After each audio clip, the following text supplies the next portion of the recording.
డ్రైవర్ల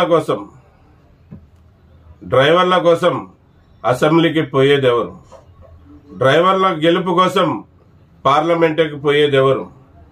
డ్రైవర్ల కుటుంబాలలో ఆనందం తెచ్చే కోసం రాజ్యసభకి పోయేది ఎవరు? డ్రైవర్ల కోసం ఎమ్మెల్యే అయ్యేది ఎవరు? డ్రైవర్ల కోసం ఎంపీగా అయ్యేది ఎవరు?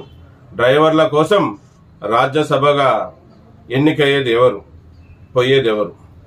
మళ్ళీ ఎంతో మందిని మేము డ్రైవర్లమందరం కూడా ఎమ్మెల్యేలను చేశాం, ఎంపీలను చేశాం, రాజ్యసభ మెంబర్గా చేశాం, మంత్రులను చేశాం.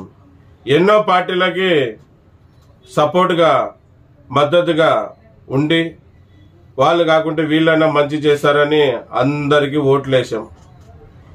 ఈ పార్టీలు ఏవి కూడా, ఇప్పుడున్న పార్టీలు ఏవి కూడా డ్రైవర్ల గురించి మంచి చేసిన దాఖలాలే లేవు.